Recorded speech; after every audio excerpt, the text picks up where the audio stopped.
Shrabi, journaliste marocain. J'ai un message, coach Walid, ma famille, mes amis, mes voisins, tout le peuple marocain, roi et peuple, vous dit merci, félicitations. Vous nous avez fait rêver. Coach, le 10 décembre, c'est mon 30e anniversaire. Faites-nous rêver encore. On est là à l'aise, à Doha. On veut rester jusqu'au bout. Sira Walid, Mgharba Maak.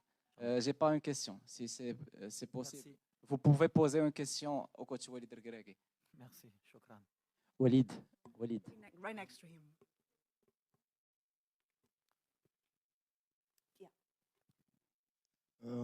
Bonsoir coach. Bonsoir. Félicitations encore une fois pour nous tous Africains qui sont derrière le Maroc et qui espérons que la sélection ira le plus loin possible. Coach, vous saviez qu'aujourd'hui l'Espagne allait avoir le ballon, ça s'est vu et ils l'ont eu d'ailleurs, mais j'ai beaucoup remarqué que vos attaquants de pointe ont fait un travail incroyable en coupant les transitions entre les défenseurs centraux et Busquets, parce que je pense que c'était lui la clé. À chaque fois qu'il dézonnait, il avait le ballon, il créait un danger. Votre système aujourd'hui était de museler Busquets pour pouvoir empêcher l'Espagne de se procurer plus d'occasions. Ouais, bah, c'est exactement ça. On avait accepté de ne pas avoir la possession, pas par peur, hein, pas par crainte. Je pense que je suis un entraîneur qui est assez cartésien. J'ai regardé les 20 derniers matchs de l'Espagne. Ils étaient pratiquement à 70% de possession. Et à un moment donné, nous, on a l'humilité de dire qu'on n'est pas encore la France, l'Angleterre, l'Allemagne, pour pouvoir rivaliser avec eux en termes de possession. Pas parce qu'on n'est pas capable, on a des joueurs aussi techniques, mais même si la France, ou l'Allemagne, ou l'Angleterre, ou tous les pays contre qui ils ont joué avant, personne n'a réussi à leur confisquer le ballon. Donc comme je ne suis pas un magicien et j'invente rien, on a accepté qu'on n'allait pas avoir le ballon. Mais après, ne pas avoir le ballon aussi et subir comme ça 120 minutes sans prendre de but, il fallait qu'on soit très bien organisé. On a travaillé pendant 4 jours sur ce schéma de jeu. On savait que Busquets, c'était la clé, mais Gavi et Pedri aussi, entre les lignes. On savait que c'était le jeu de l'Espagne. Nous attirer pour trouver entre les lignes, pour qu'ils se retournent derrière et créer des décalages et qu'ils ont cette qualité. À partir du moment où nos milieux de terrain, ils ont beaucoup travaillé avec l'attaquant en fermant les angles de passe, il fallait juste savoir à combien de temps on pouvait tenir. Et franchement, aujourd'hui, mon milieu de terrain et mes attaquants, ce qu'ils ont fait, c'est extraordinaire. À un tel niveau, avoir fermé autant de lignes de passe pendant 120 minutes et être patient, parce que je leur avais dit, la seule fois qu'on allait craquer, ils vont nous punir. Et après, il fallait un peu de réussite aussi. On en a eu. Et après, on savait que si on coupait les lignes de passe, on avait des situations. On en a eu 2, 3, voire 4 où on pouvait les punir, les Espagnols. On n'a pas été efficace non plus. Les coups de pied arrêtés, c'était aussi une donnée importante pour nous. Et puis après, à partir du moment où le plan de jeu a été respecté et qu'on est arrivé au penalty, après c'est la loterie. Mais on sait que quand tu as un tel gardien dans les buts, tu sais que tu as plus de chances, si tu vas au penalty, de te qualifier, même si c'était un risque. Yes, please. Benjamin Zumel from Germany, T-Online. Congratulations, coach.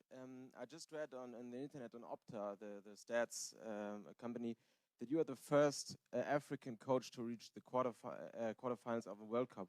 What does that make with you, or what do you feel with that? No, I don't care. You know why? Because I fight about that. To make a nationality, to make a continent from coach.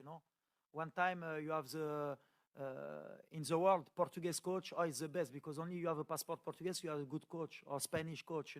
No, you have a competence. No, you can do it or not. It's easy. And for me, it's not about Arabic coach, African coach. I work for that. I'm ambition a lot, and is what I try to give to my player. But after, maybe when I'm an old man, maybe I begin to see behind me, maybe I'm proud about that. But I'm proud about for my country the first. I'm very happy for my country because never he go in quarter final.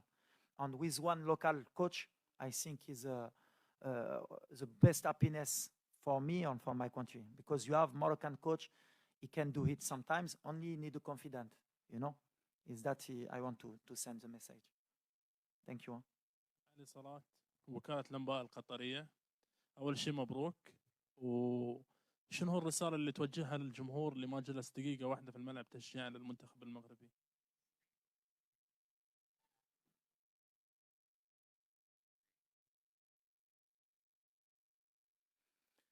Wow.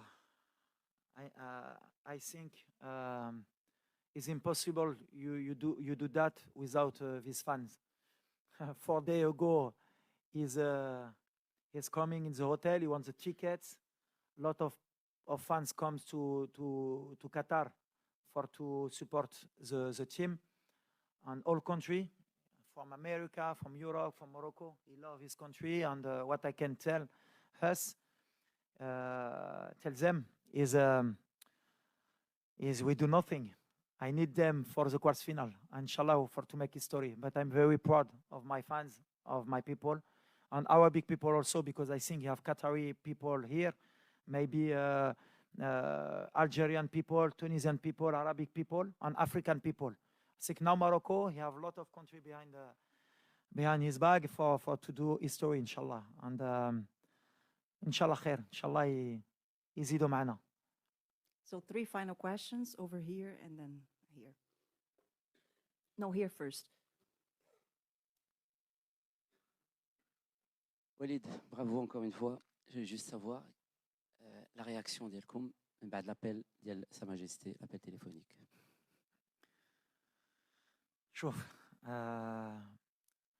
c'est quelque chose d'extraordinaire, surtout pour un Marocain. Et ces mots, ils nous poussent toujours à faire plus et ils nous montrent toujours le chemin pour qu'on donne le maximum. Et son discours, c'est toujours le même. Il est fier déjà des joueurs, donc et il est fier de nous, et ça nous donne envie de nous surpasser encore plus. Et la politique qu'il a mis en place, tout ce qu'il a fait pour le football, pour le Maroc, et ben voilà, nous on essaye de le rendre sur le terrain pour montrer que le Maroc est en train d'avancer et que voilà, on est un peuple qui a envie de grandir aussi, et par le football, par le biais du football, c'est un biais où aussi on peut montrer que notre pays est un grand pays, et on remerciera jamais Sa Majesté, enfin c'est Sa Majesté pour ce qu'il fait pour nous et pour ce qu'il fait pour le football et pour ce qu'il fait pour le Maroc, et on se bat pour les Marocains, pour Sa Majesté, et on sait que justement c'est quelqu'un qui nous rassemble et qui nous donne cette force. Hervé Penaud. Hervé, je t'attendais quand même, tu as mis du temps à poser tes questions. Oui, mais c'est dur de récupérer le micro, je pense. Oui, une question. Alors toi, tu es le parfait exemple. Hein, tu as gagné cette année à peu près tout ce que toutes les compétitions auxquelles tu as participé. Hein, tu parlais justement du travail de fond qui est fait sur le Maroc. Toi, tu es un peu le symbole aussi de ce travail de fond qui a été fait par la fédération. Et je voulais un peu que tu dises un mot sur tout ce qui a été fait justement sur le football marocain. C'est l'équipe nationale, mais qui a un peu la lumière, qui est mise aussi sur tout le travail de fond, la Ligue des champions africaine que tu as remportée, et tout ce qui se fait aussi au Maroc. Un peu le football marocain à son apogée. Ça, c'est un symbole finalement de tout ce qui s'est passé depuis des années dans la structuration du football marocain. Est-ce que c'est ton Ouais, exactement. Et je pense que c'est un bon exemple pour d'autres pays. On essaie d'être une locomotive aussi en Afrique. Parce que voilà, le continent est en train d'avancer, beaucoup de pays qui font beaucoup d'efforts. Le Maroc en a fait, ça fait plus de 10 ans. Moi, je suis arrivé dans le championnat, je crois que c'était en 2014. Et en 2013, j'étais avec l'équipe nationale en tant qu'adjoint. J'ai vu les stades évoluer. La fédération a fait d'énormes efforts et a mis beaucoup de moyens. Sa Majesté aussi a insufflé un souffle qui a été extraordinaire. On a des terrains de haut niveau. On s'est mis à la formation. On a eu des formations de cadres aussi par les diplômes CAF Pro et CAF A et CAF B. Donc voilà, on commence à former nos cadres. Et il n'y a pas de surprise à partir du moment où tu fais ce genre de chemin et que tu es patient. Parce qu'aujourd'hui, je crois qu'on a 3 joueurs issus de l'académie Mohamed VI, même 4 dans le groupe. Donc voilà, c'est le chemin à suivre. Maintenant, il ne faut pas s'endormir, il faut continuer à travailler. Mais voilà, quand on met les moyens, qu'on travaille, qu'on est patient, il y a les résultats sur le terrain. Il faut un peu de réussite aussi, mais il faut surtout beaucoup de patience. Moi, après, voilà, je suis un produit local. Même si c'est difficile à comprendre parce que je suis binational, que j'ai grandi en France, que j'ai passé aussi mes diplômes en France, il ne faut pas l'oublier au départ. Mais la chance que j'ai eue, c'est que c'est mon pays d'origine qui m'a donné ma chance. Et je suis content aujourd'hui parce que voilà, il fallait rendre à la fédération, au peuple marocain, ce qu'ils m'ont offert, cette confiance qu'ils m'ont donnée de pouvoir prendre cette équipe et de pouvoir grandir au Maroc en tant que coach. السلام عليكم سي وليد بونافع موقع نف تي في الالكتروني المغربي شاهدنا في الندوه اللي قبل كان المدرب الاسباني اشاد بأناحي والدور الكبير اللي لعب أناحي لانه قال لك ما وقفش من جري وهذا يعني اشاده كبيره من المدرب الاسباني، خاصه ان في اللقاء اللي قبل كنتي بدلتيه بالصابيري ولعبتي اليوم اناحي، عطيتيه ثقه اكثر وعطيتيه هكا. والسؤال الثاني هو ماذا فعلت حتى يحبك اللاعبون؟ لان صراحه ملي تتعيط لزياش واللي كوت خدام وتيسمعك، سيتادير ان جوور دو كاليبر، الجوار اللي عنده مشاكل مع بزاف د المدربين، اشنو درتي باش يبغيوك؟ Nawel Haja, Asdin, c'est un joueur extraordinaire, avec des qualités de très haut niveau. Il a 22 ans, il a encore du déchet, il a encore une grosse marge de progression, mais je pense que c'est un joueur à terme qui ira dans un très grand club. Il faudra qu'il fasse des bons choix.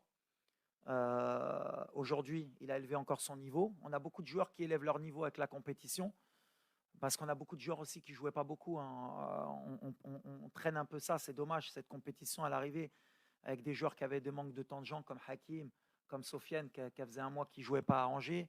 On a Naïf qui revient d'une longue blessure. Ameller qui était au placard au standard. Donc, ça ne nous aide pas pour pouvoir peut-être être un cran au-dessus, mais on s'est adapté. Asdin, pour moi, voilà, s'il continue, qu'il écoute et qu'il continue comme il le fait, ce sera une surprise du mondial et à l'avenir, il aidera le Maroc. Après, Hakim, je le répète, il n'y a pas que Hakim, j'aime bien parce que c'est mon petit et que je l'adore et que pour moi, ce qu'il est en train de faire, c'est extraordinaire. Mais à chaque fois, où il m'aurait donné raison ou tort, mais le peuple marocain l'a réclamé. Je pense qu'il a senti aussi qu'il avait quelque chose à leur donner. Mais c'est quelqu'un, je ne sais même pas pourquoi il a eu des problèmes avant. Moi, comment je le vois dans le groupe, c'est quelqu'un à qui il faut donner des responsabilités et à qui il faut donner de l'amour. C'est simple. Quand vous avez votre meilleur joueur, c'est comme Neymar au Brésil, comme Mbappé en France, vous ne pouvez pas le considérer comme un autre. C'est comme ça qu'il est Hakim. Et comme Achraf, et comme Mazraoui, parce que c'est des joueurs qui évoluent dans des grands clubs. Alors après, il y a des coachs, sans parler du passé, je parle au général, attention, je ne parle pas de l'équipe nationale, mais il y a beaucoup de coachs dans leur coaching qui disent non, moi, tous les joueurs sont pareils. Ce n'est pas vrai. Il faut arrêter de mentir. Tous les joueurs ne sont pas pareils. Messi, ce n'est pas comme les autres au PSG. Je peux dire, dans tous les gros clubs, Ronaldo, c'est pas pareil au Portugal. Et ben nous, au Maroc, Hakim, c'est pas pareil.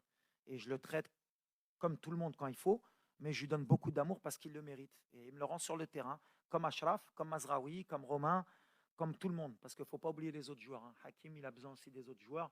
Tout le monde se bat, mais en fait, ils ont compris le message qu'aujourd'hui, quand on vient en équipe nationale, il y a une chose qui est importante, c'est de mouiller le maillot et de tout donner. Ça, c'est important. Thank you. Aussi à l'entraînement. Juste une chose. Je voudrais dire une chose par rapport à mon staff. Parce qu'aujourd'hui, aujourd'hui, si on en est là, ce n'est pas que le coach, ce n'est pas que les joueurs. On a un staff médical qui est extraordinaire, qui est khedmo bzef. On a les chargés de matériel, les chargés des équipements, ils font un travail extraordinaire. On a tout ce qui est logistique, qui font un travail extraordinaire. Une fille comme Neza qui nous organise tout. On a les gens à la Fédé qui nous aident, qui nous donnent tous les moyens. J'espère que j'ai oublié personne, mais aujourd'hui, si on en est là, les préparateurs physiques, la vidéo, Moussa, Harrison, Nabil, aujourd'hui, si on en est là, ce n'est pas qu'une personne ou un joueur, c'est vraiment tout le monde qui fait qu'on est en quart de finale. Donc voilà, je voudrais leur dire merci et félicitations.